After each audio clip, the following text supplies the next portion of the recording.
It's the Three Man Weave College Basketball Podcast with your host, Kai McEwen, Jim Root, and Matthew Cox. Hi out there. My name's Kai, and I am proud to present to you our podcast for the 434th time. Well, Jim, I haven't hosted all of them, but that is the number. And it's a winter storm outside. It's chilly, but it's warm inside. It's warm in the gym. We're getting shots up. It's early on a Friday morning. How are you? Are you ready to talk ball? What a week. Wildness in college basketball per usual. College football fans, come on in. Come on in and join the fun. Yeah, the water's warm. We're an indoor sport, and it's negative 1,000 outside. You're getting snow in the south and the in places that normally don't get it. So, Kai, it is a perfect time to settle in next to the hearth, gather around your TV, and watch a whole bunch of college hoops. So, we invite you to do that. We've got this pod. We've got our Saturday morning show, talking all through the entire slate there. So, we are excited to welcome those football fans, and maybe Indiana fans just want to stay football, don't actually come over to basketball. That's maybe my suggestion. But for everybody else, it's basketball season. Yeah, Matt's Hoosiers. He just found out he had a football team this year. So congrats to Matthew and all you Hoosier fans out there who no doubt went to hundreds of football games when you were in college back in the day. I'm sure you did. I like to poke fun, Jim, but the reality is Mizzou football would trade with Indiana football in a heartbeat. That's Sure fantastic for them. Yeah. Standard show for you out there. Hey, if we have new listeners, welcome. I don't know if we ever do anymore, but pleased to have you join us. Roots Roundup, news and notes section. Some We've Saw That, which will just take you through the last week or so of college basketball. Tell you what we saw, some cool things, some trends for the higher teams and all that good stuff. And then some three-man thoughts, just some randomness we've thought of during the week. We wanted to bring up and talk about, shine some light maybe on some teams that don't get a lot of light shined on them. And then game previews will round us out. Jim mentioned it. We have a big best bet show on Saturday. We break down stuff from a gambling perspective. These on the current show at the end of the show will be more of a, we'll just talk the game real quick. Talk a little ball, light preview. And then finally, some reviews to end the show. 2 reviews this week. We appreciate it on Apple iTunes. Is that what you call it? Apple Podcasts, iTunes Podcasts. But we appreciate the reviews. We'll get to those at the end.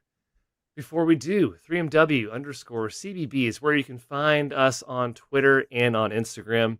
I still call it Twitter, not X. I'm just going with Twitter. I can't get it out of my head. And then, of course, basketunderreview.com is where you can join the Discord, the most wonderful basketball community in the entire world. Trilly Donovan's Discord, the site basketunderreview.com, access to millions and millions of articles. Our previews, if you're still interested in previews, they're out there still. If you want to look back and see how either dumb or maybe smart we were in the preseason. I haven't looked back a whole lot. I hope there's more good takes than bad. That link is in the description to the video and in the podcast. We are live on YouTube, by the way. Please do subscribe to the YouTube channel. Check us out live if you want to. We are airing right now. Usually 7 a.m. on Fridays. Best Bet show will be 10 a.m. on Saturdays. That is Central Standard Time. That is the intro, but first I want to say hello to Matt Cox, who just sat down. Matthew, great swag. You're wearing the 3MW quarter zip. Very nice. Greetings. A little bit under the weather here. Try to power through it, but such is life with a daughter who is a petri dish of viral infection. So harbinger of doom. Harbinger of exactly. Are we still selling the merch, by the way? Is there a tab? We need to get some sub-brand branches on the Basket Under Review website for merch. I'd love that. Well, we stopped selling merch on our website, which is pretty much defunct, maybe 5 or 6 years ago. There have been some underground kind of peer-to-peer sales, but you have to know the right people to get in with that. So homefieldapparel.com, you can buy our shirts. If they would ever make a quarter zip, they'd make billions of dollars. Okay, that does it for our intro. We're going to get into Roots Roundups and news and notes. Going to pass it off to Jim. Jim, take it away. Well, I won't take it quite yet. There's a little baton pass to our friend Matthias because we have to give love to our loyal sponsor and a Bible of CBB statistics, CBB Analytics, Matthew. That's right, Jim. CBB Analytics, the holy grail of college basketball data. A slew of new features have been rolled out. Nick sent us the update over the past week. Very much like what we talked about with Ken Pom having his average 2-point shot distance. Nick has rolled out something very similar with actually another layer of both offense, defense, average distance by, for both 2 pointers and 3 pointers as well, which is pretty cool.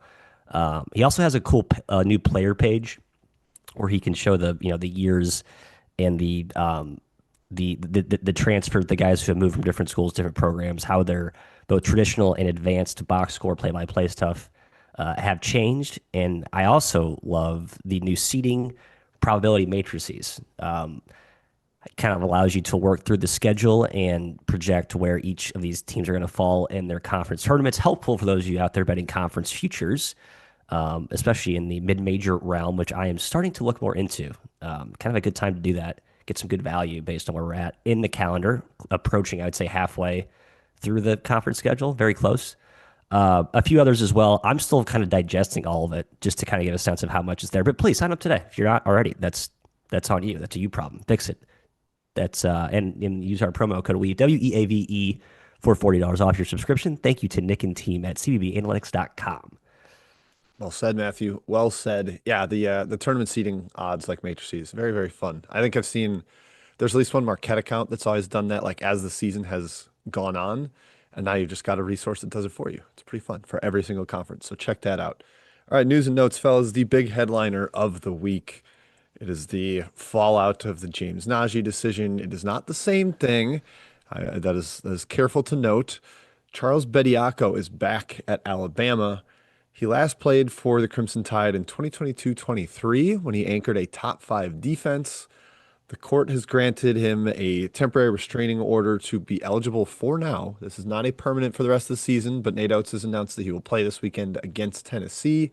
He is still within his 5 years to play 5 years to play out your eligibility window. That's kind of why he's getting this final semester.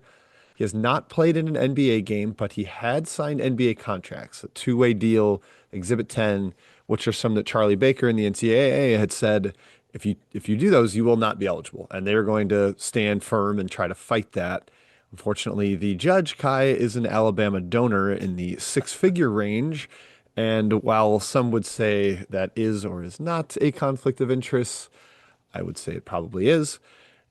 Do we want to just talk about the overall impact on the sport or more the Alabama fallout and really what they could become with Bediako suddenly adding to the team?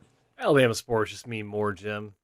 Corruption, whatever. Yes, clearly conflict of interest here. I can't believe this is legal, allowed. I can't believe, again, I'll say it a million times, I can't believe we need the law and Congress to step into the NCAA. It should be their rules, plain and simple. I understand money complicates things, but it really makes me scratch my head. And also, Nate Oates. We're a litigative society now, Kai. Yeah, we're very litigious indeed. Litigious, yes. Seth Davis pointed out, Matthew, that Nate Oates railed against the Najee thing, and he was like, "Oh, I used to be a high school coach. I would hate for these guys to miss out opportunities." Now he's taking back Bediako. Todd Golden said we'll beat them anyway. No coach is happy about this, by the way, and obviously they're probably mad because they didn't think of it. But this is ridiculous, Matthew. I can't stand this. Yeah, it's dumb. I don't know what to say. But great for Alabama. Been pretty dicey defensively, and Bediako was a quite literal proven asset to an Alabama Nate Oates system defense. So I feel pretty strongly in saying that the impact will be much greater than Najee at Baylor, which is a kind of spiraling program this year. Man, Scott Drew, tough. But yeah, I mean, Jim is going to help. We want to get to the practical assessment of Alabama and the impact. There's no question. Yeah, I mean, you've got incredible backcourt, one of the best, probably five in the entire country with Filan, Holloway, Wrightsell, Bethea. And now you add in this anchor that was truly a monster in 2023. Couldn't make a free throw, but defensively, he is a beast. He's mobile. He knows the scheme. He's an outstanding offensive rebounder, so he's going to make an impact there. He's a vertical spacer, which they don't really have right now. Some of their, rolling down the lane makes it even more difficult to defend that offense.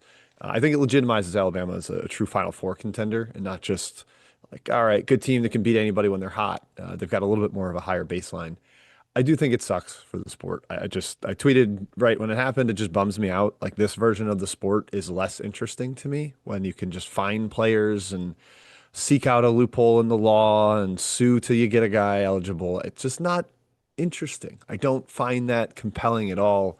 Whatever, I guess, to Nate Oates, trying to find ways to improve his team, but it's a bummer. And I know, like Kai, you mentioned the quote about like taking opportunities from high schoolers.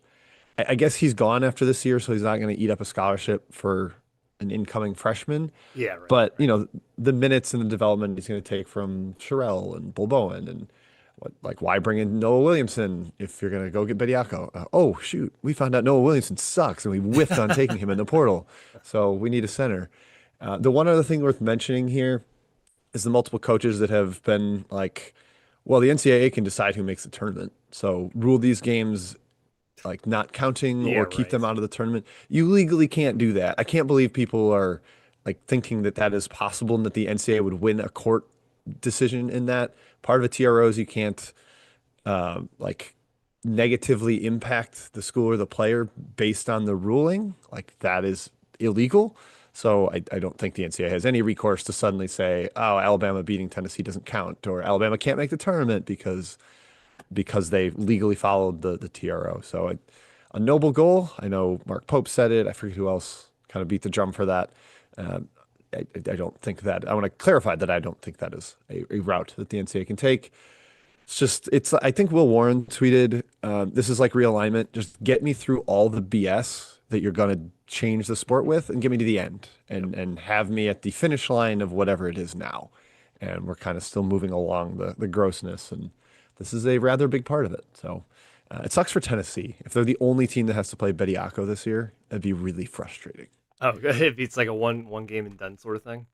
Yep. It's like actually possible that happens. And that would be maddening. I kind of get considering that on Tennessee's team sheet at the end of the year if you really dive into it. But of course, you're supposed to consider injuries and stuff. But I do not think Tennessee's going to be in danger of missing the tournament. But yeah, that is pretty funny. Yeah. Yep. Let's get to coaching news. Air Force's Joe Scott has been suspended indefinitely pending investigation into his treatment of cadets, not players, cadets.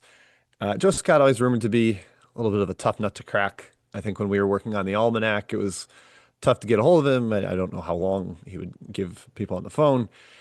I know he's had some success there, but boy, this run has not been at all. And it's an even tougher job with the transfer portal at that level. It's just the Air Force can't be in the Mountain West, Matthew. That's really where I land. Yeah. You shouldn't be abusing players or whatever he's doing, but man, I don't know if they're just using this as an excuse to push him out the door or what. Or spin zone. Is Air Force getting soft? I mean, he's been there for a while. He was there before.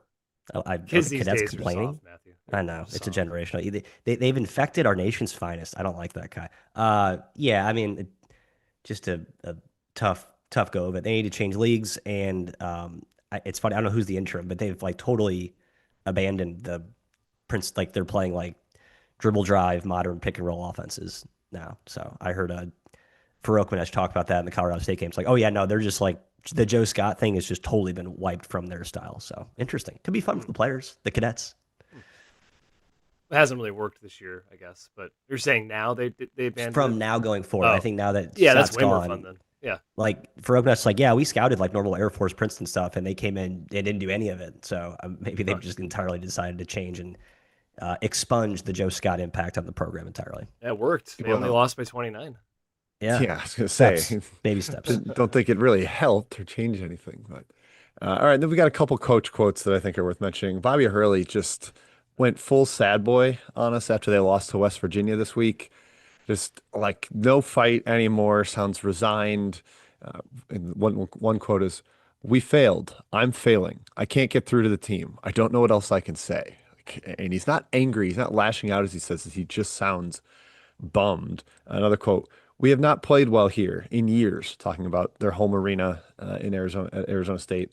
"Like since before COVID. We had this place cooking before COVID. Now it's a sterile environment. We don't win here. We don't give our fans any reason to show up with enthusiasm to think that we're going to win a basketball game.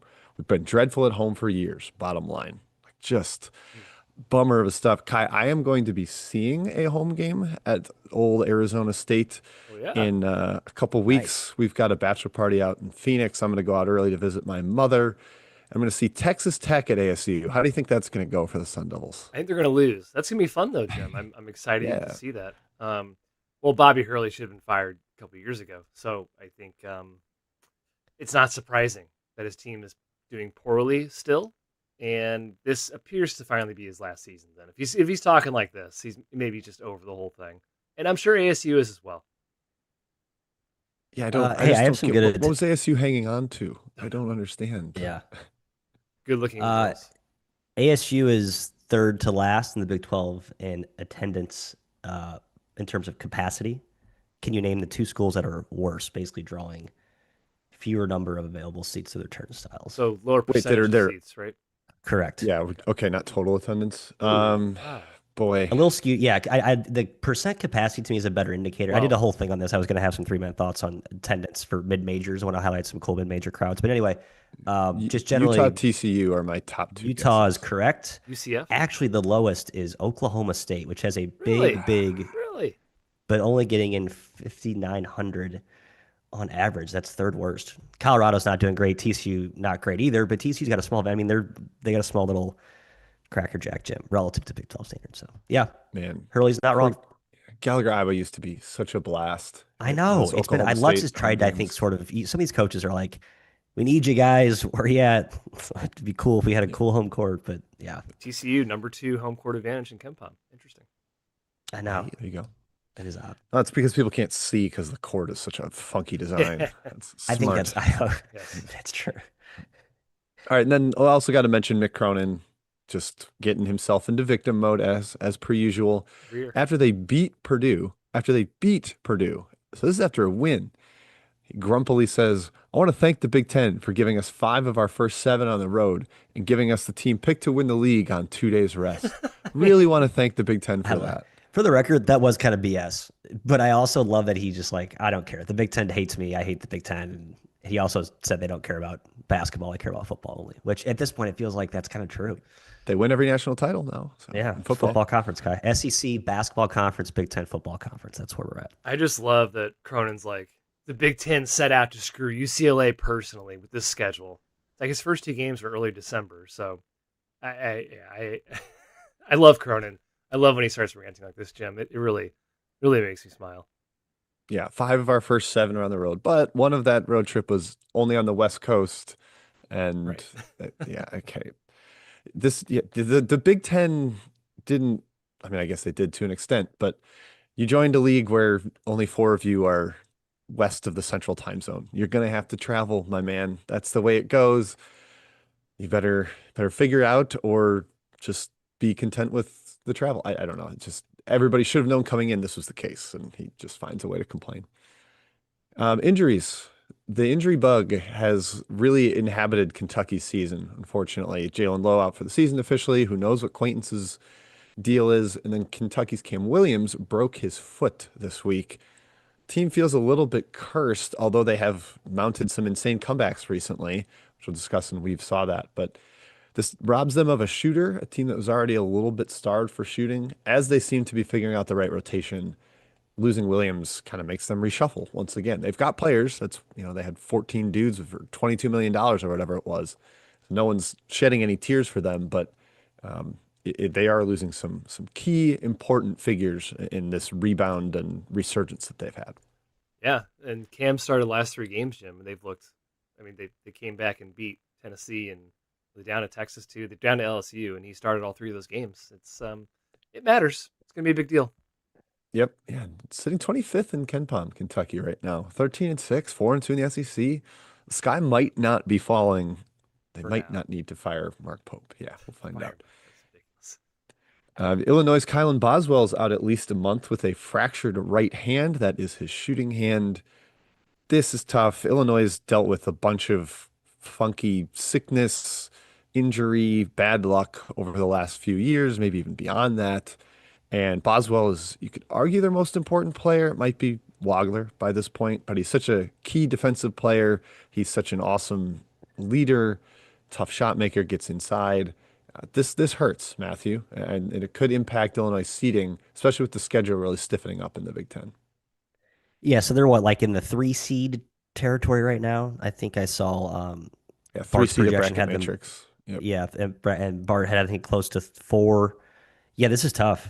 Like when I watch him, I think that he's very clearly a difference maker. It's the data backs it up too. So, but yeah, I mean Walker's been so good. I just feel like Boswell's like kind of like the bruising, brawny buddy that kind of protects Wagler, who's like 140 pounds soaking wet, but yet somehow really effective. So yeah, they're going to miss his physicality, Kai. Definitely, yeah. Number one offense in Kimpon, by the way, Jim. I just saw Illinois. Congrats. Just recently passed Purdue. Yeah, Stojakovic went absolutely bananas the first game that Boswell was out. But Maryland, everybody goes nuts against Maryland. That team is quite bad. Last one to announce, USC's Elijah Arenas did finally debut. He was horrendous in a loss at home to Northwestern. 3 of 15, multiple turnovers. Like he's gonna need some time to get his feet under him there. They're also like starting Cam Woods now, who joined at midseason. I don't know what the hell's going on with USC. I think they're trying to figure it out too. But at least they've got Arenas back since Rice is out for the season, Rodney Rice. All right, that's Man, it, Kai. Oh, Matthew, you want to I was comment just on gonna say, USC? had UCLA not beat Purdue, like man, just like no glimmer of hope from the West Coast Big Ten Right. teams at all. Like just nothing. Like that was like the only thing that those four programs have had to hold on to. Yeah, because Oregon's circling the drain. Washington not really living up to potential, dealing with some of their own injuries. It's bleak for those West Coast Big Ten squads. All Woof. right, Kai, let's hit Weave saw that. Let's hit We've Saw That, Jim. A section where we tell you what we saw. Headliners. We mentioned Kentucky. Yes, I was on Tennessee -5, whatever, doesn't matter. They're up Oof. 17, felt really good about it, and they of course collapsed. Kentucky came all the way back and beat them after coming all the way back and beating LSU, and they followed up by beating Texas. There's no Jaden Quaintance in the lineup right now. The last 4 games, there's no Jalen Lowe, and yet they're winning. And we saw those two guys out at the beginning of the year, and they were pretty bad without them. So something has turned. Obviously, the Cam Williams injury will change things, perhaps, but Kentucky is very much in the conversation. Well, in the tournament field right now, as of today. Yeah, things change when you make threes. Suddenly they are Ah, making yes. threes. They've had a couple of torrid halves from deep. Second half against LSU, they made a ton. I think they shot over 50%. Second half against Tennessee, they made a bunch. Aberdeen and Chandler are playing really well offensively right now, which, hey, that's, the weakness of this team was they were struggling to manufacture quality shots. And they've had a couple good halves of it, but I don't think they're going to stay number one in the SEC in 3-point percentage. I think, in a weird way, they're coming up on being a little bit of a sell high. I think Vanderbilt might absolutely nuke them next Tuesday. That's, Vanderbilt kind of buying low at this point after they've lost 3 in a row. But yeah, Matt, I'm not fully in on the Kentucky resurgence, even though the defense has looked a little better. I'm just not completely buying the team.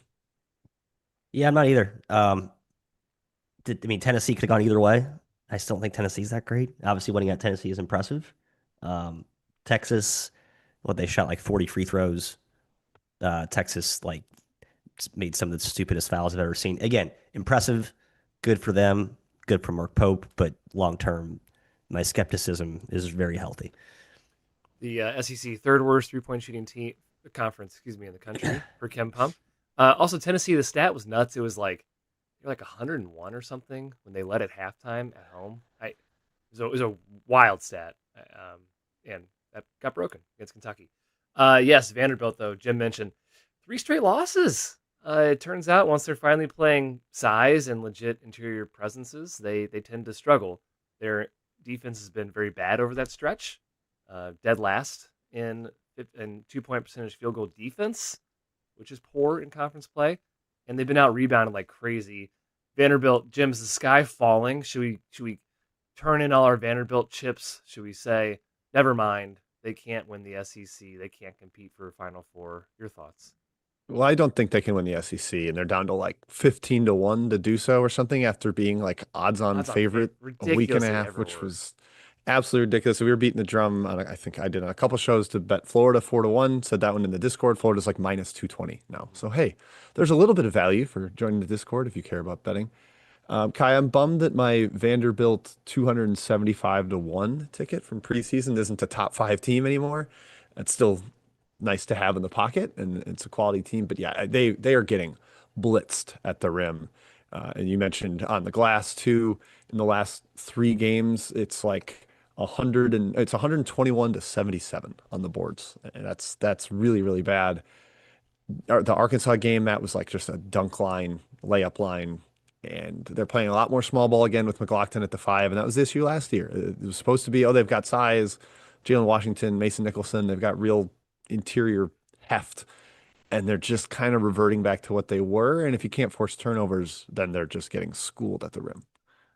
Yeah, as Byington said, our rebounding sucks. So that was a direct quote after their Can third straight confirm. loss. They are bigger, but they're not that much bigger.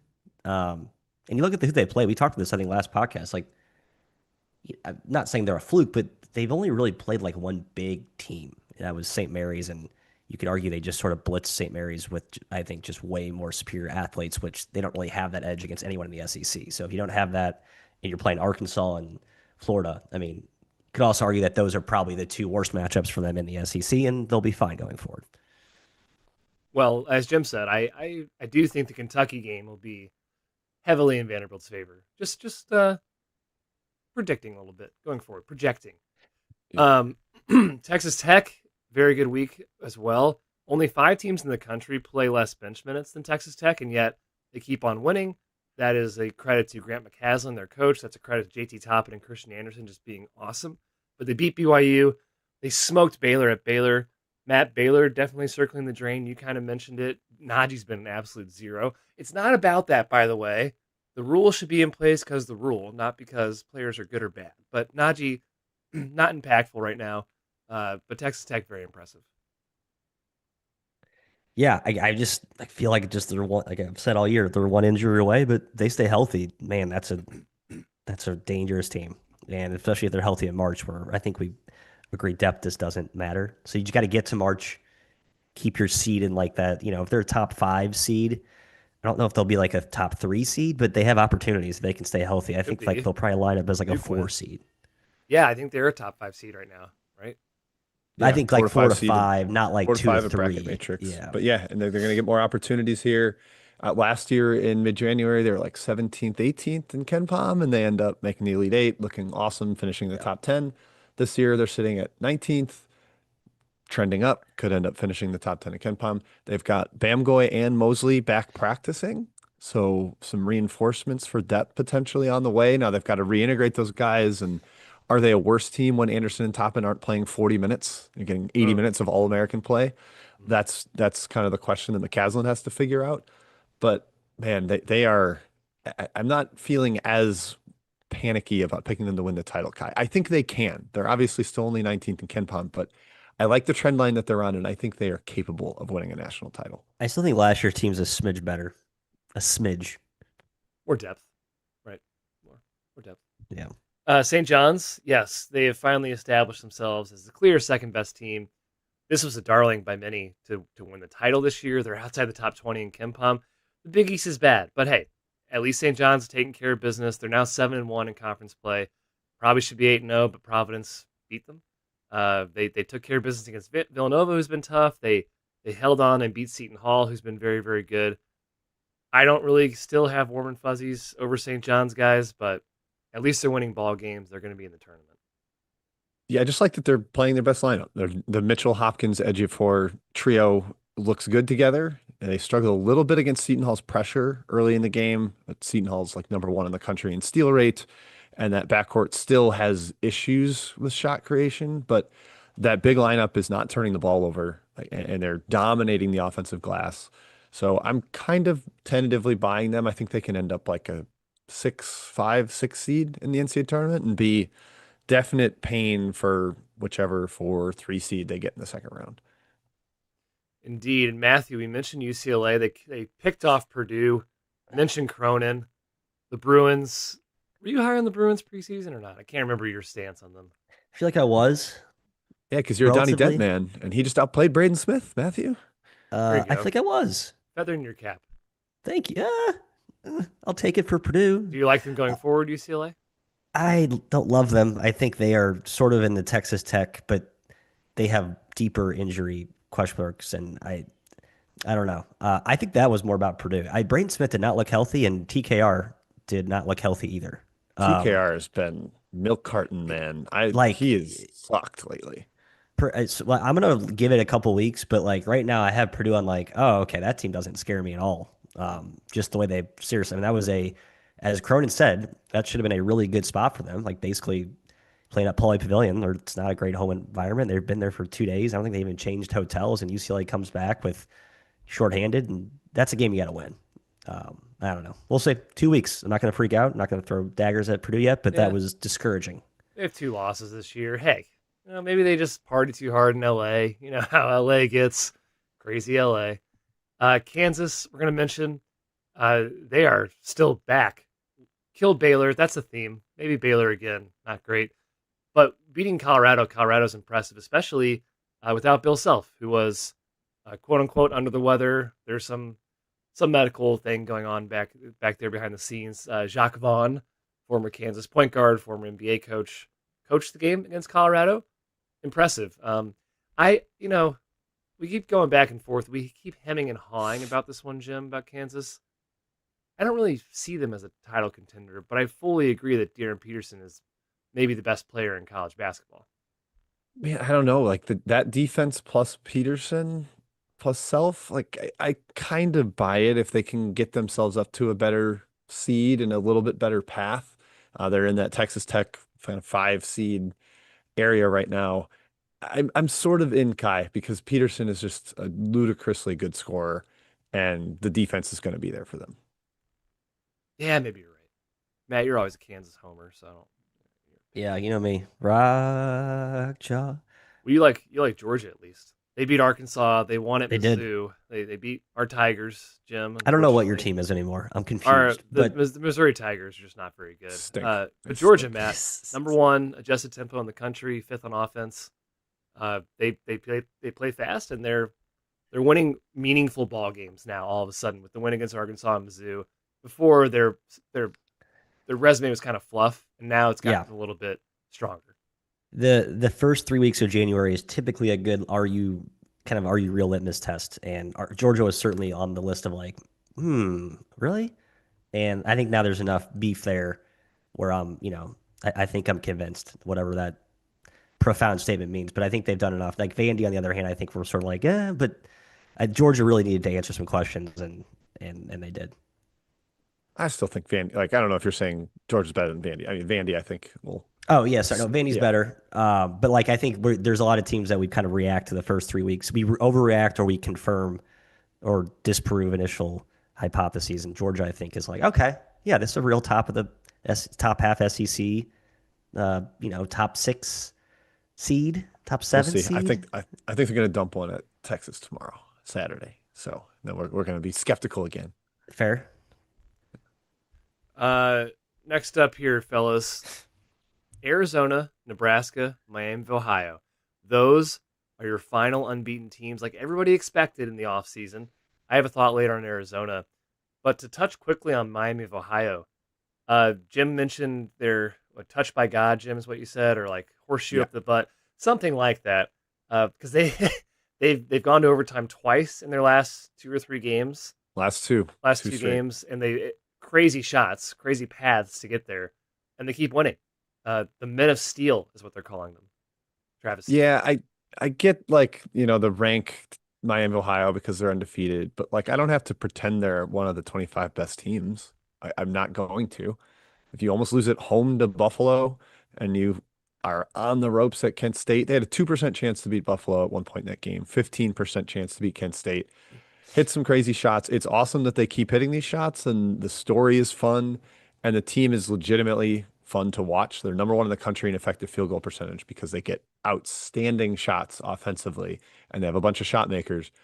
I just don't really buy the defense. I don't buy them if they were ever to play high level athleticism. I think they would get obliterated inside, and Kent State kind of did that to them, 46-31 on the glass. So it's a cute story to me, and I'm sure they'll take that derogatorily. I'm kind of meaning it that way because it's more fun than it is substantial. Not since I Wally think it's Zerbiak, Matthew. Not since Wally Zerbiak have they been so exciting. We should be rooting for this, guys. Like people, okay. Here's my thing. I'm tired of the narrative that they haven't played anybody. They tried to play people. It's like no one will play teams like Miami. If you're gonna be a good I mid don't major, no one will play you. No one I will play don't you. buy that they couldn't play the WCC and the Mountain West and some good American teams. Right, but here's my They thing. If could you're have Travis played Steele, better than Air Force and Pine Bluff. Like they could have done better than what they did. Okay, but He's if playing you're victim card. he's not. No, okay. I think we need to at least be if we're going to be team mid major here. There's no we don't gain anything by like we should be uplifting these mid major guys who talk about shitty scheduling because it really is shitty. It's shitty out there for them. They can't get any games, no games. I just think you can do better than what they did. I can't Okay, I don't like. know. So, Travis Still's like he ran through like 12 teams he called. He called out some programs and it was like just ooh, no one I answered. like calling So out publicly programs. That's something I would like to see more. it reminded me of when Ben McCollum said it was kind of a bummer. People asked why he didn't schedule. Was it Drake in Northern Iowa and McCollum, who like is it comes from D2, D3, whatever. Like he's like, yeah, it just makes no sense for us to play them. I was like, man, if one of the guys at the power conference level would be like at least somewhat would look past like the answer key of scheduling, and you would think it'd be him. So like if he's infected with that mindset, then it's just a bummer. It really is. So I'm rooting for this. I'm not even I'm not putting no mind to the obvious lack of quality in their wins. I, the one thing I will say is that they're 29th in wins above bubble. They are definitely an at-large Wow. team right now. I would have them in the tournament for sure, and they could probably drop one, maybe two games before the MAC tournament final and still kind of find their way in. I'm not punishing them there. I just don't think they deserve that good of a seed, and I'm Yeah, not I going to agree with take them that. seriously No, as I like agree a with that. big team making a run. So you can be in the tournament, you're earning your way to the dance for sure. I just you can't force me to take you seriously when you almost lose at home to Buffalo. Surprising they're so high, Jim. Also worth mentioning that Steele, like his brother John Gross, is having like a career revival in the MAC. Because reminder, he underperformed his Ken Pom rank 6 straight seasons at Xavier and first 2 years at Miami, Ohio. The last 2 years, he's finally gotten the ball rolling, and maybe that's a trend, or maybe it's a flash in the pan. I don't know. We'll see. I I think clearly they're has both something very going. smart. They're smart careermen. I think those are the two best jobs in the MAC, Miami, Ohio, Yeah, and they both Akron. parachuted down there, right? They both. Gross was at Ohio before, I think, so he Ohio knows is the probably lay. top three, probably third. He knows. Yeah, so Yeah, Goodman had his thing come out. It was around there. Yeah. Finally, we're going to end on the Hoosiers for the headliner section. Matthew, what is going on with your Indiana Hoosiers? They've lost 4 straight. 3 of them have been by over 14 points. Their defense is terrible. That was the worry, I suppose, coming into the season, but it's reared its ugly head in a very, very, very good Big Ten. They're now 3-5 in the Big Ten, and very shaky for the tournament. very shaky. Honestly, even their offense has looked a little bit disjointed. I mean, I was watching the Iowa game and a couple of others. Just like unless Connerway creates something or Wilkerson makes a tough shot or DeVries makes it tough, it's not as dynamic as I thought it would be. Obviously, the defense is the chief concern. I was a little more hopeful that the offense would, be closer to top five in the league with sort of the kerosene shooters they have. But yeah, it's just been average on that end, and you can't be bottom six in the league defensively. Darian DeVries' team, that we all kind of thought that was sort of his bread and butter. But yeah, they don't have any size. Like they're, I mean, uh, Alexis is fun. He's just not a full time five in the Big Ten, right? Because they kind of missed on Reed Bailey as we sort of thought, and so they're stuck with this kind of ragtag small ball lineup that's just not working in the league. Yeah, and I think people have lamented Tucker DeVries getting in foul trouble, and I think it's from having to play the four in this conference. And he does get a little too handsy, reachy for a fifth-year senior. You'd expect better from him. And he's only committing 3.5 fouls per 40 minutes, but it's up to 4 in conference play, and that's hurting them because the replacement level player Yeah, for the behind him and drop off's Wilkerson huge. is nightmarish. Yep. Uh, it's hard to be number 2 in the conference in 3-point percentage and 2-point percentage, and yet 7th overall in offense. They have no they don't have multiple avenues to score. There's no offensive rebounding. There's no free throw line. There's turnovers, kind of an issue. So it's holding them back right now. To Matt's point on the offensive end. Uh, Providence, we're going to mention real quick. Jim, their third game in the top 11 of Ken Palm's excitement score, but 0-3 in those games. Yeah, they are like this fun team to watch. I'm sure it's driving their fans nuts. Like the UConn game, the Butler game, and then this past showdown, they go to OT, they score triple digits, and they come up short. And hey, maybe that's the best case for their fans to be under 500 right now and get out of the Kim English world and try something new this offseason. That would be my recommendation. They have their own 4 in overtime, and their 0-4. They they've lost 4 games by scoring over 98 points. Both those things are hard to do in college basketball. So yeah, overtime luck is a real thing. Imagine if they were 4-0 in those games instead. That's a huge swing, and all of a sudden you're talking about Providence being a surefire tournament team because that was UConn, Marquette, Butler, and Virginia Tech. Just like how the cookie crumbles sometimes in college basketball. Defense has been forgotten in Providence. It's really hard to be bad at defensive rebounding while forcing no turnovers. You're either in position for rebounds or you're not. Yeah. Like every team that plays heavy drop coverage is a good defensive rebounding team except for Providence. Like they cannot do it. And they didn't start Oswin last game because he's a foul problem. And when he's not on the floor, they have essentially zero good defenders, unless you really like Jameer Jones on that end. Jason Edwards doesn't like Kim English. They've got a little clash going on, whether it's plantar fasciitis or not. It doesn't look like smooth sailing there, and I think they're probably going to be in a different direction in March. Buzzer beaters, guys. Matt, you see this? You read about this? Austin Swartz, the Swartz be with you. He missed a free throw against Xavier. They were down 1. He grabbed his own miss, and he threw it up there at the backboard. It went in. Creighton beat Xavier, probably saved their season currently. Crazy end to the game. Xavier drops to 11-8, and they wish they still had Travis Steele as their coach. I'm kidding, kidding, Xavier fans. Oh, that's funny. But yeah, Swartz is good. We hyped him up a few weeks ago. I think he's key to this team. I don't know if Xavier has enough bullets left in the chamber. They've been too banged up, a little too soft inside. Owen Freeman, Creighton. Bummer. Yeah, sorry. Now I'm talking about Creighton. But yeah, Swartz is huge. Owen Freeman.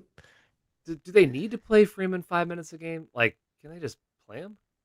Is that he's still hurt and he's bad? Is that why he's sitting? It's both. I think by association he's bad. Maybe he was always never that good. I just don't believe definitely he's hurt. become bad overnight. I don't really buy it. Maybe. Their fans despise him. Yeah, I get that. Iowa fans didn't like him either. Iowa that. fans thought he was sort of like like a advanced stat fraud. Like looks good, high lock rate, toolsy, but didn't actually impact defensive prowess. Maybe that's the case. That team, that program. And then I have to mention Iona's Toby Harris, a near buzzer beater, hit a 3 with 1 second left to beat Merrimack. The MAC is crazy. The Metro Atlantic, good luck figuring out what's going to happen the rest of the year in that league. It's topsy-turvy. But shout out to Toby Harris. Stat lines. Guys, Jim, Maryland's Diggy Coit, 43 points in a win over Penn State. This is why Maryland's 115th, though, in KenPom. It's because you need Diggy Coit to score 43 points. I don't think it's good. I know they've got injuries, Pharrell Payne, and I've had a little bit of that this year, but this team is a disaster. Really bad. And I saw somebody in the Discord lament like, oh, they missed Tony Skinn because they had to hire Buzz Williams, and like that probably is not going to age all that well. I tweeted during the Penn State game, like Diggy Coit going for 40 for a 1-6 Big Ten team is just like the perfect outcome for him. Like scoring on a loser, that is what Diggy Coit does. And hey, he looked great in this game. He's a big time shot maker, but it's scary that that's like all Maryland has offensively. Yeah, it's tough. He's back in his NIU days, just getting buckets for a team that doesn't really win. Triple doubles. Josh Jefferson, congrats, Iowa State, 17, 10, and 12 against UCF. He's still really good. Jalen Cox for Colgate, who has been wildly disappointing the team, not necessarily Cox. 13, 10, and 10 against Bucknell. And then we'll shout out Hassan Jop, a.k.a. The same name as the show Lupin, Jim, I believe. Have you watched that show? It's really good. I don't know what you're talking about. The main character, Lupin, is a show on Netflix. It's very, very good. The main character's name is Hassan Jop. So this is funny to me. Very, very niche reference. It was against a non-D1 team that he got a triple-double, but we're still going to mention him. So congrats to Jop.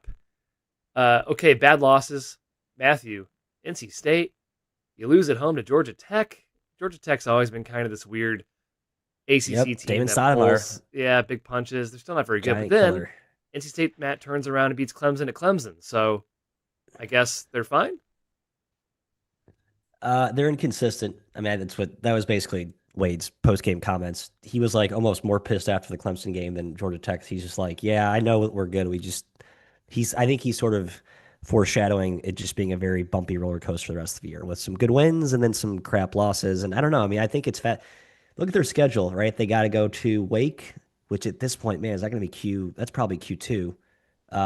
SMU on the road, Louisville on the road, Virginia on the road, and then Duke at home. Like those are like their four big. You got to get two of those, and then not screw up badly in the other kind of ACC landmine spots, and maybe NC State's back in the right side of the tournament. And that's a quintessential don't want to see them in the tournament team. Like I actually think that's a real thing. It sounds cliche, but I actually think the way they play the style, you don't want to see them if they're like 11 or 10 seed. Oh, I agree. And Jim, they also have Miami and North Carolina at home too. So there's a semi chances for quality wins still. Yeah, they're 50th in WAB right now. They're a 10 seed bracket matrix. They are truly, I think, bubbly to the max at this point. But the shot making, the high level talent will wait on the sideline. I do think it's you want to avoid them. And no West Coast trip for them either, which is kind of huge. Utah State fellas, been singing their praises. They lost at home to UNLV, and they also lost at Grand Canyon, a tough place to win. By the way, San Diego State got absolutely jobbed at Grand Canyon. Hosed. A total phantom foul. They should have won that game. But Jim, Utah State panicking, no longer at large. One bid Mountain West, perhaps. Utah. Here's what Utah State is. I have the answer for you. Okay. Very unique style defensively, and offensively, to that matter, in conference. I think they look a little bit more mortal. Additionally, they are not super athletic. Against very, very athletic, physical teams, they are exposed. They dominate teams that are sort of in like the tier 2, tier 3, tier 4 of athlete talent. But I think when that's kind of their matchup kryptonite. I think that's how their story, their season plays out with who they play. Would either of you like to take a guess at what Utah State ranks in consistency at Haslametrics? Low. Oh, yeah. 365th. Hey, that's dead last. They're dead last. They will give you some elite performances and they'll give you some duds. And I think, as Matt mentioned, it's because they can't really measure up athletically, so they're heavily reliant on knocking down shots and getting cuts behind the defense. And if they can't get those and their zone defense can get exposed, then it looks bad. Yeah. I mean, good for San Diego State Mountain West futures. But that loss to Grand Canyon was tough. Oh my God. I'm not going to get over that. Some shocking mid-major results. Okay. All four of these games happened on Thursday. And I was like, oh my God. Oh my God. All double-digit favorites losing outright. Furman losing to Citadel in overtime. Utah Valley losing to Southern Utah. Oakland losing to IU Indy. And Wright State losing to Cleveland State. You parlay those four results happening, and you're a rich man. These are shocking results in the mid-major realm. Yeah, I think all of them are double-digit favorites. Yeah. Like the Citadel was a stink bug in the non-con. I didn't think they would win like 3 games all year in the SoCon, and they're 3-4. That was rather stunning. And then the Horizon, it's just like eating its own tail. None of those teams are good. It's a fun league, Matthew, but it's not one that I particularly respect. They also isn't there, other than like the campy team with Golke that won. That league gets blown out a lot in the NCAA tournament. Yeah, the only team I would take seriously in the tournament would be Campy, because I do think they have a unique style and they have the ability to get hot, and their front line's good. The problem is that their front line just is good for Horizon. It's not good at power conference standards. So, and in the SoCon, like, what team would you? They're gonna get smashed. I think Furman. I still think, as Bob Ritchie said, this is like the highest ceiling team I've maybe ever had, but it's like by far their most like inconsistent and like frustrating team. Because you can see the talent in Wilkins, you can see the talent in Franklin. Their freshman guard, their bigs are, they're huge. Like, they're number 6 in KenPom and high. Like, they are a big team. Like, but they feel like they're overly rigid in like how they try and play their offense. They make some dumb passes, and I think the ceiling is there. I'm hopeful Furman looks like you don't want to see this team in your bracket by March, but they're not there yet, obviously. Citadel. Yeah, maybe. It's one of my 3-man thoughts is kind of dumping on the SoCon and the America East and the Sun Belt. So maybe I'll holster a little bit, but yeah, this is bad, and I don't think any of the teams in this league are good. I just want to mention one more shocking mid-major result. North Carolina A&T pulls its first win in conference play in the CAA against Hofstra, a team that was still competing for a CAA title. Hofstra led by 16. They were a 10-point favorite on the road. Very shocking loss for them. That's college basketball. Yep. All right, fellas, we're going to transition into three-man thoughts. Thoughts. Before we do, a word from our sponsor, Home Field Apparel. Home Field Apparel is where you can get the comfiest collegiate apparel in the entire world. I'm wearing a hoodie right now from the Missouri Tigers, and gosh, it feels good. They just dropped their Indiana Hoosier Football Championship Series. It's very cool if you're a Hoosier fan. It's objectively cool if you're not, but I won't be purchasing any. There's plenty of other stuff to purchase on the site. There's millions of schools out there. That's an exaggeration, but there still are a lot of schools. Tons of gear. I own almost every single Missouri piece that they have on the website. There are some three-man weave shirts if you still feel inclined to buy some three-man weave shirts. They exist. Very comfy shirts, sweaters, not sweaters, hoodies, joggers, hats. They do it all. Home Field Apparel is fantastic. Go to their website, homefieldapparel.com. Shop your school. Shop someone else's school. Use our promo code 3MW at checkout for 15% off your purchase. Okay. Wear one for the team, Kai. Oh, yes, of Wear course. one for the team. Home field. Wear one for the team. Okay, Jim. Do you want to start off with your thought? Actually, I do want to go to Matt first since he always has a hard out. So, Matt, let's get your thought in here. What do you got, big boy? I got two today. The first one is just I want to talk Texas A&M. I don't know if you guys have watched them recently. Yep, Try they not to. smashed Mississippi State this week, and I gave them a little bit of love on stats by Will and Jim. Good. They've earned I it. Yep. They're good, not just small anymore. Like I really believe this is a real team. I could not believe watching Mississippi State how much they flustered Josh Hubbard and Sean Jones, like a good veteran backcourt. But like their pressure is very real. They're not super deep, but they're deeper than you think because with Ali Diba starting to play a lot more in the kind of replacing Mbako probably helps their pressure, frankly. And Rashawn Agee, a guy I've never taken seriously as a high major player, is like such an awesome, fun, heart and soul guy who just does all the gritty, grimy stuff. And he's been like legitimately good, and he's a perfect fit for this team. And Bucky is like raved about him. And with the way Marcus Hill's playing, Jakari Lane starting to look like a real player. I mean, Pop Isaacs just isn't, he's not even like a high usage alpha. He's just one of the guys who can make crazy shots. I like it. You know, I think we talked about, is it going to work?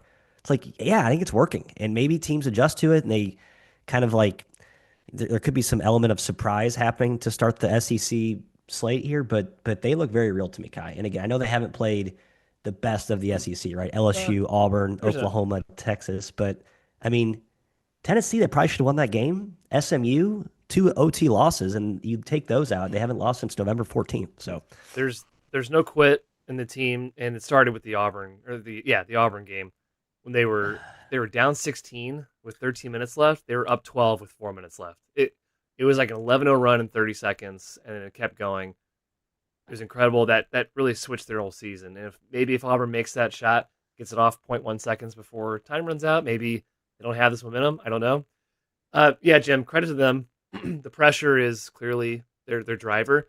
I do want to say Rashawn Agee. I respect him as well. But if you guys watch him play, he needs to stop shooting threes. He's 7 for 40 from three this season. He's 0 for 14 in SEC play.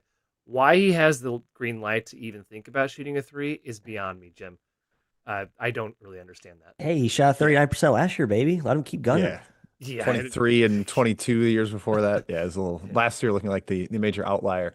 I got to mention Ruben Dominguez because he's like a top Yeah. three shooter in Power Five basketball. It's like him, Honor Huff, and one or two other guys, but like the volume and the explosions he can have. I mean, he's had 10 threes in a game. He's had 7 threes in a game. Started off SEC play with four threes in a game. So he's giving you a ton of spacing shooting. He's got number 3 O rating in P5 basketball. And then to close with a thought, Matt mentioned how the pressure is real. Rylan Griffin had a quote after the game talking about Josh Hubbard saying, like, are you guys going to stop pressing? And he's like, Like Josh unfortunately, Hubbard. no, Like, what do you mean? man. It's SEC No, caliber point we're guard. not Like, going to it's start. insane. We're not going to stop pressing. Like, so I do think they wear some teams down with the ways of depth and just the style. Like it is Bucky ball. They're 15th nationally in bench minutes, and that's even without Mbako. Like they just play everybody. I feel like Mbako actually makes their true style come to life more. Like he's probably not a great press guy. So you play more D, like I said, more deep and more other guys. It actually works better in their favor for how they're playing. Obviously, they're gonna get killed on boards in some game, but Bucky said like we're gonna turn you over more than you get offensive rebounds. That's our math battle. So I mean, yeah, they got Tennessee beat them 60-35 on the boards, and it Right, it was was a still a double bloodbath. overtime game. Is that your thought, Matthew? That's it. Yeah, A&M. All right. All right, Kai, I can take it. Okay. Take it. Uh, yeah, the two-way dominance. I just wanted to call out the teams because I was surprised by a couple teams that have the best offense and defense in league play by efficiency standards. Now, these are raw from Ken Pom. They're not adjusted for competition, so there can be a little bit of schedule stuff, but I'll call out some context with it. Florida has the best offense and defense in the SEC right now. I think that team is super real. I know that they've got 5 losses, but almost won at Duke, played Arizona really tough in the opener. How good does that look now? Played UConn really tough at Madison Square Garden. The loss at Mizzou, I think, is going to end up being a mirage. And for some reason, Dennis Gates kind of has Todd Golden's number. I don't understand why. But I think this team is like still national title contender potential. Not quite there because of the perimeter shot making, but man, they rebound the ball and the floor is really high every single night. Houston is also the best offense and defense in the Big 12. Bear in mind, this league has Arizona, who has played a slightly weaker Big 12 schedule than Houston. So Houston is just mashing teams. They've kind of figured out who they are, their identity, the fact that Fleming should have the ball all the time. Sanak is coming along. The veterans are making plays. The bench fills the right roles. Like Houston is every bit as good as maybe it was expected, and they're coming back up for Kai. They finished number 2 in Ken Pom for 4 straight Oh, get years. there, baby. Get there. They've got a chance to do it again. Then at the mid-major level, Yale, despite picking up a loss in Ivy play, has the best offense and defense. Troy in the Sun Belt surprised me a little bit that they have the best offense and defense thus far. And then High Point in the Big South also has picked up a loss to Winthrop, but still has the best offense and defense. Matt, any of these teams jump out at you that you want to talk about, or just tip of cap to all of them? No, I mean they're all good. The one I'm most skeptical of is uh or I Stumped guess I'm most yourself. high on, sorry, is Troy. Like I didn't think Troy would be I thought Troy would be like taking a step back this year very clearly. Like on paper, they look like as talented as last season as I've watched them. And they just have a lot more offensive juice this season. It's like Cross really leaned into more offensive skill and who the guys he brought in and kind of trusted his defensive uh like boot camp ability to mold anyone into awesome gritty defenders, and that's kind of what he's done. And I think especially at that level, uh it's been fun to watch. So I mean, I love Troy. I love Troy every year, but the one team I've watched the most of these five is probably them, and that's what I've seen. Scott Cross rocks. Yeah, he's the best. Jim, I do want to point out Florida, despite number 1 on both ends, in SEC play, they're 14th in 3-point percentage and they're 15th in 3-point percentage allowed. Now, they don't really allow a lot of They threes. could be even better. Yeah. Yes, but they could be better, is my point, with better shooting luck. They're scary good. I'm glad we backed them. Knock on wood. I hope they finish. Missouri Tigers, Yep. of course, number 1, but they're not going to do it. Nope, not gonna happen. But yeah, Troy, to Matt's point, like they had that run on the West Coast where everybody took note of them when they took San Diego State to 2 overtimes and 1, then took USC to 3 overtimes a couple nights later, and it was like, whoa, all right, maybe this team is for real, and they're starting to show that in league play. Now, I think their defense did get passed on Thursday night by 2 teams. But after I had recorded this, Georgia State and Southern Miss both had great defensive performances against each other. And so their defenses are better than Troy's. But as of Thursday afternoon, Troy had the best defense, and they're projected to win the league by 2 games. So I just, we'll in my next thought, we'll discuss whether I think they're for real or not. But Kai, I'll hand it off to you.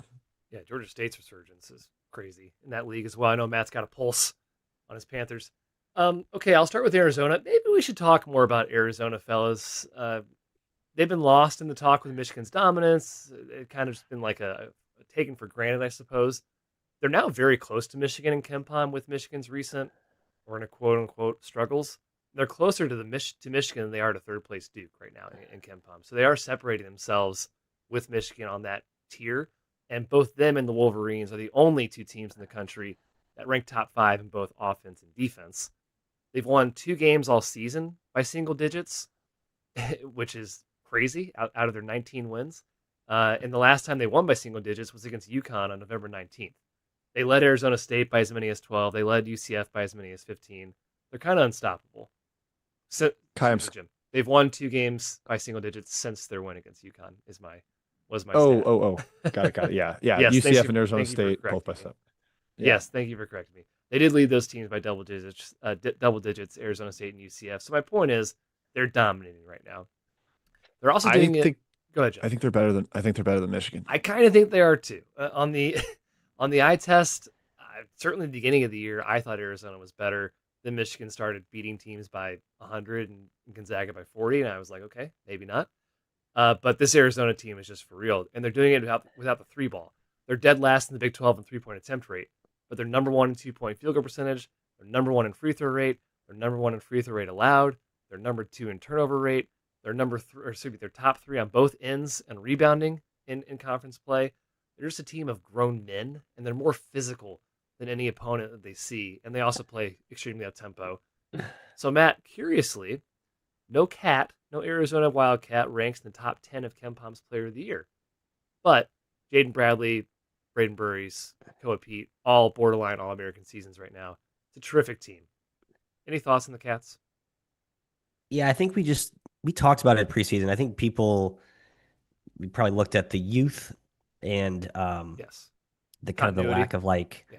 portal cachet. Like, wow, look at who they brought in the portal. Great. But their freshmen are just like grown men. They came in and they look like a physical team. Even Jaden Bradley's like a big a big point guard, and I think he's the key to this team because I think without him they don't have like a veteran like general. But he's a guy we've always loved, and I think he was like the perfect. They lost Visar, but just retaining Bradley was, I think, perfect with who Lloyd knew they were bringing in and who he knew he had in the chamber. I mean, his pipeline of bigs is like never ending. So it's like, in hindsight, who cares if they lost Visar? They got Krivas, they'll be fine. But Bradley was such a key retention piece there. Yeah, like I'm trying to think, a scout team in Baskin Review did a report on how to beat Michigan. Like with Arizona, I guess you want to force them to play half court and keep them on the perimeter.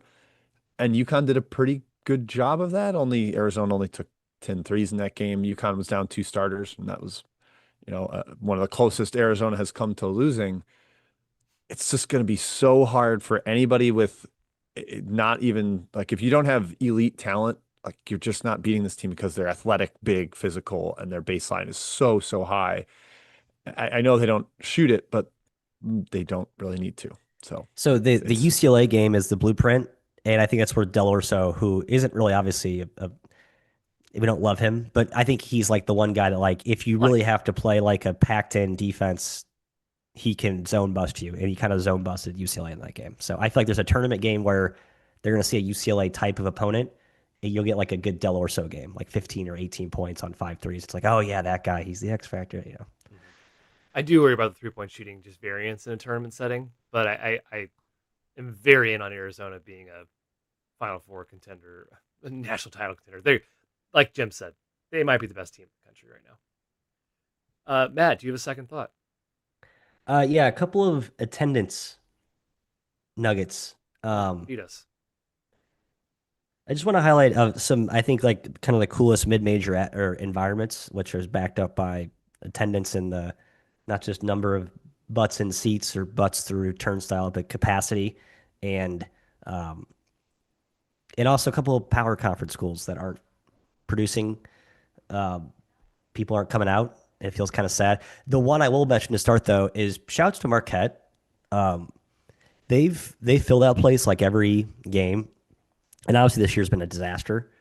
But I mean, they're top 15 in attendance, even capacity. They're like 80, 85%. They play obviously in an NBA arena, so it's bigger, but their capacity is.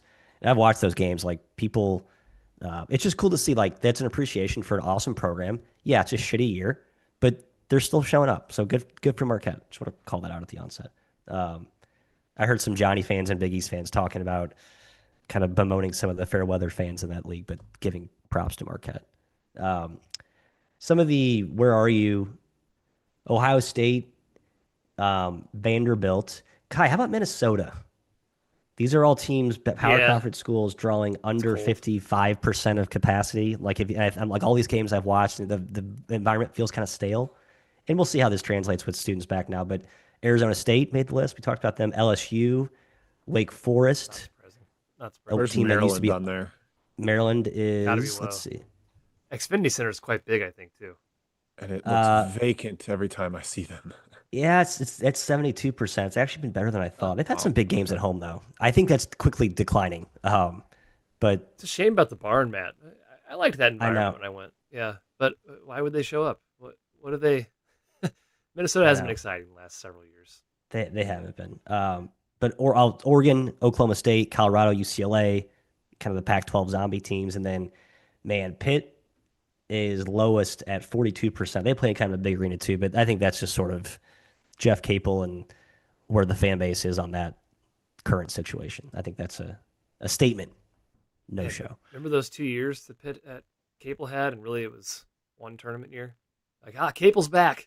We're not going to fire Capel, and now it's like, oh man, we really should have fired Capel. Yikes. Yeah, Florida they like State, won every game on the road, and we're like, right, maybe right, he's not that bad yeah. of a coach. Like, nope. And then the last Florida State and USC are in the pit like under 40 or 45% capacity. That's bad for a power. A That's lot of not good. Yeah. ACC teams dot your list, Matthew. Yeah, I know. SMU, I'm sorry. No, SMU's actually been pretty good. Notre Dame's at 53%. They've been pretty empty as well. We've been to the Yeah, Joyce Center is kind of sterile. I'm it's not a huge zero. Joyce Center fan. No offense, Uh, but yeah, and then just a couple of like fun mid-major, which I think most people know these, but I think if you're a mid-major program, Furman is like the beacon of how you should build your stadium. It needs to be tight and intimate. High Point did the same thing. High Point's got, let's see, Furman's got like 2,500. I mean, it's a small place. High Point's got 4,000, but like they're selling them out. Like their capacity's like way in the 80%. Liberty's been drawing well, as we know. That's kind of a similar like good fit for purpose. And I mean, FAU's been, it's funny, FAU's tiny, but they generally like that's a good environment that's pretty full. They're at like 90% capacity. Can I Um, ask one, Matt? yeah, Hopefully you're able to find it. St. Thomas, because they just opened their new arena going from D3 to D1. It's 5,400. It's fairly 54. big. It says only 52%, average of 29. Maybe Wow. that feels low. It feels like they've had good crowds.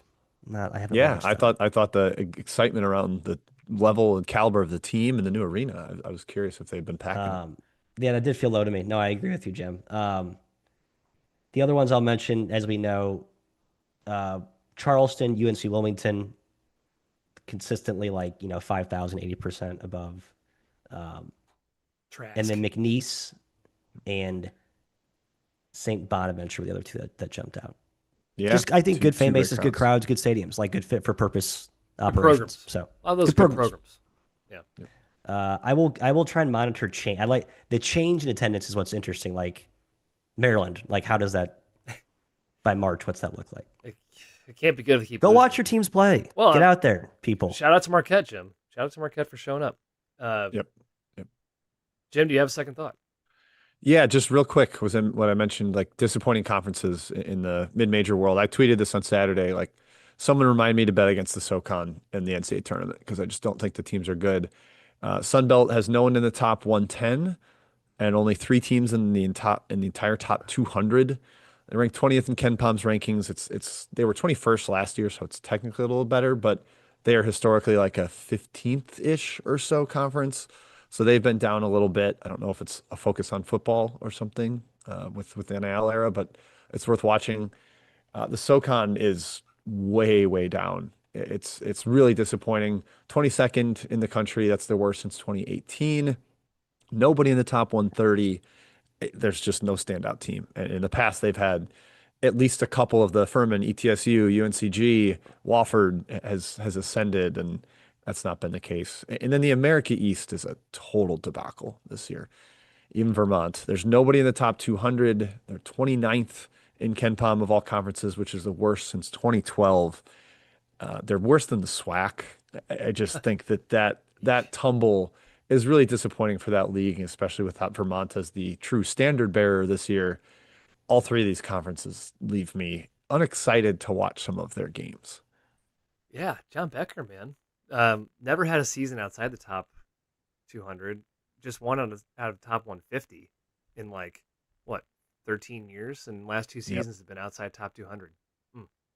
Yeah, and I know they've got like the best NIL budget. They paid a bunch to Lucas Mari, and he's been Yep. bad. Yep. So yeah, Jesse not Alden, not fun every guy to watch, Jim. Gus Yalden. Oh, the Gus Yeah, bus, he is highest usage in emotional. the country. He is Yes, emotional. he's a wild child. Yes, but yeah, the SoCon, like if it's gonna be Mercer or East Tennessee State or something, like I'm ready to bet against the bet on the 2 seed that plays that 15 seed in the Yeah. first round. Agreed. That's it, Kai. Back to you. Alrighty, real quick. I know we're running a little long, but I'm just going to rattle off some stuff about Tulsa because this team is good.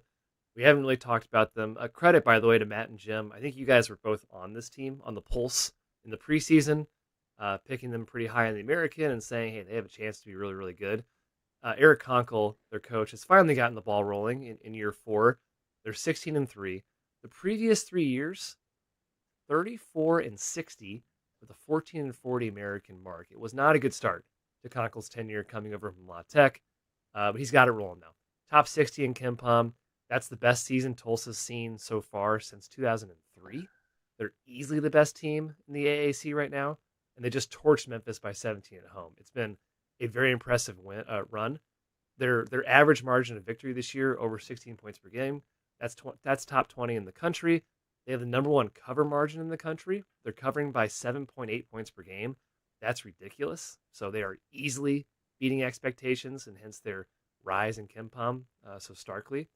And it's mostly a team of transfers. They're nearly 300th in continuity. Tylen Riley has come out of nowhere to be a stud. Cal Baptist transfer wasn't great at Cal Baptist, but he's been fantastic here. David Green might be the best player in the league this season after coming from Rhode Island. He was also at La Tech earlier. And then Miles Barnstable, star, which we could definitely see at St. Thomas as a freshman. He has ascended, taken that sophomore leap. Matthew, top 25 offense in the country, number 1 in the American, number 3 3-point percentage and free throw percentage in the country. It's a fun team. Tulsa, no more Frank Haith. Yeah, good for Eric Conkle. I know we're like, why did he take that job? Um, Apparently a good job. He was a GA there, I think, too. He that's GA right. there. He's okay. Matt, to your point, it ranked highly, I think, on the job rankings. In Goodman's thing, yeah, Yes. that surprised me. It's just relative to where he came from, which was Louisiana Tech, which I thought was a good job. And in hindsight, Louisiana Tech may not be a good job in this current era. Like they have no money in Ruston, but no, I totally flipped it.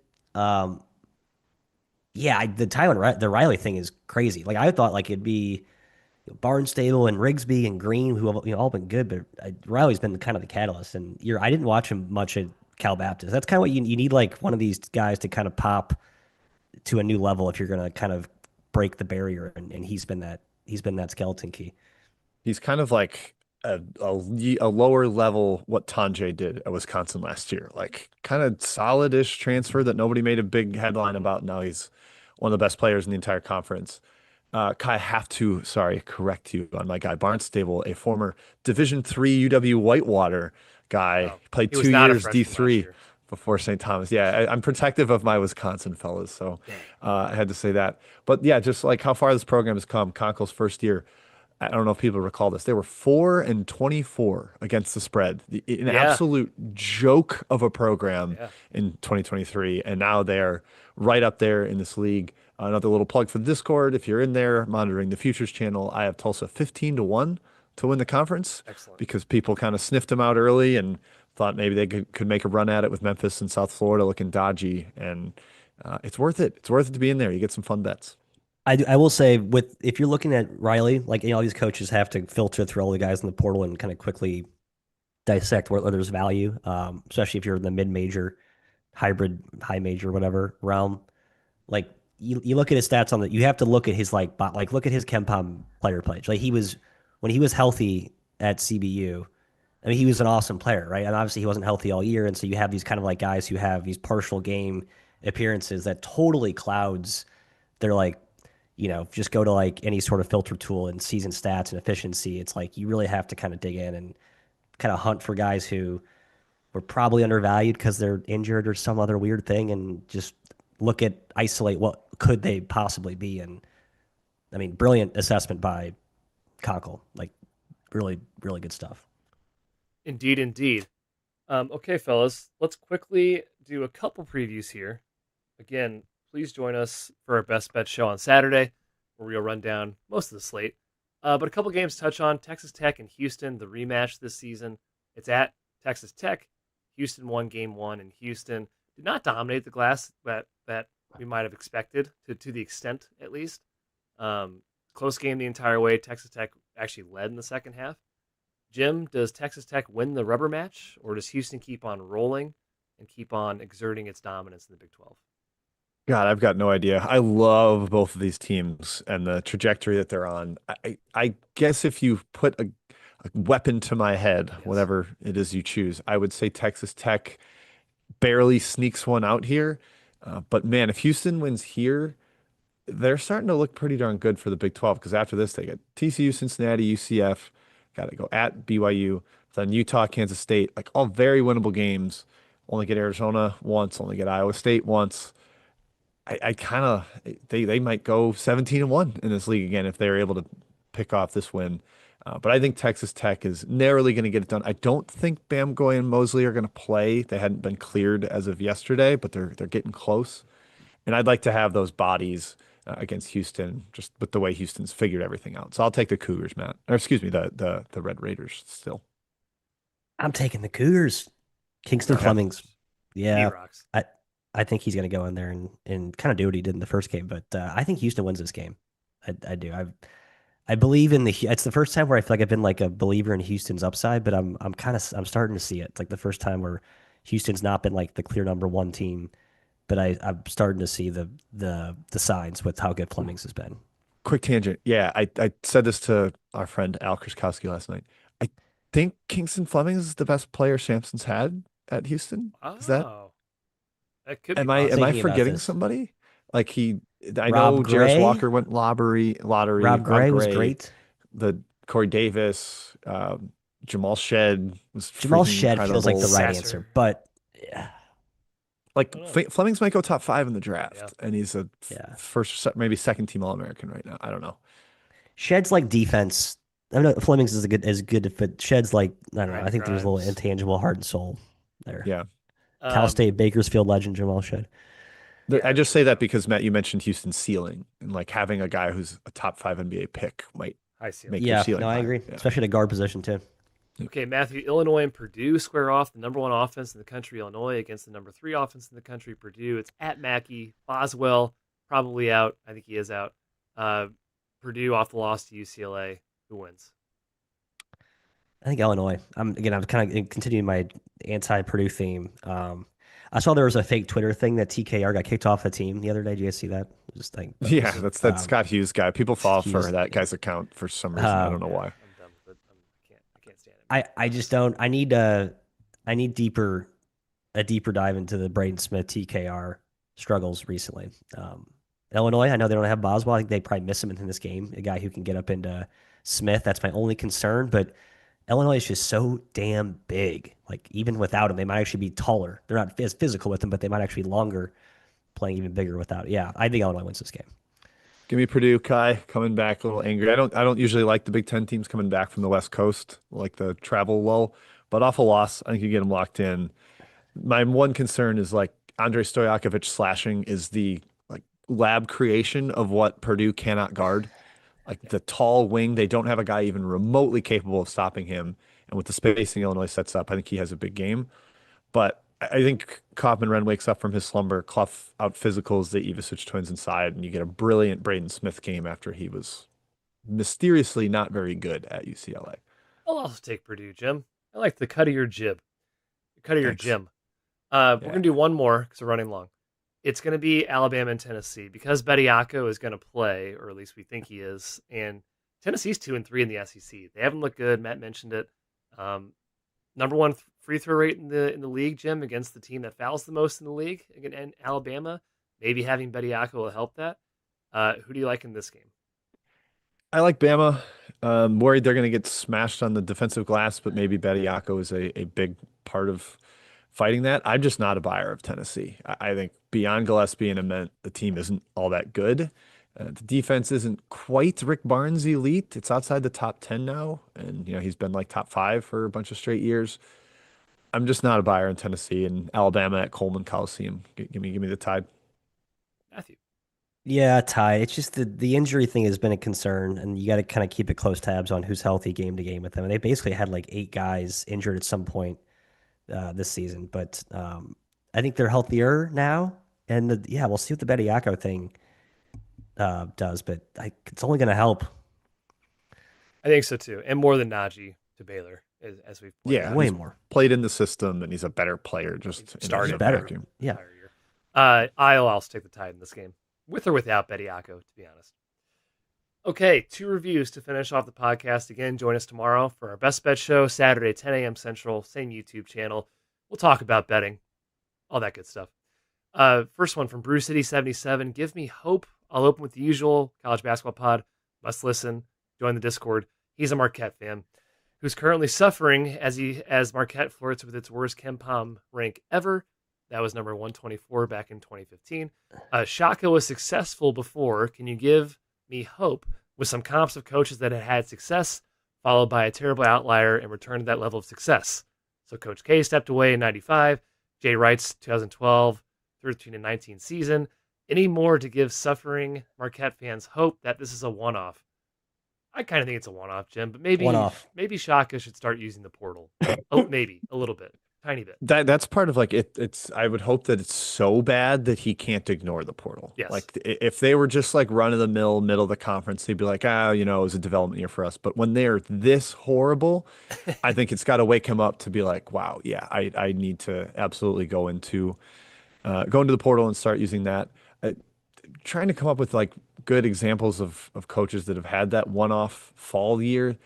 Like Rick Barnes was never this bad at Tennessee, though they dropped to like 70th. Painter's been Mr. Consistency, so it's hard to bring him up. I don't know, Matt. Like, Greg McDermott had a tough year at Creighton, maybe. yeah, that's not so bad.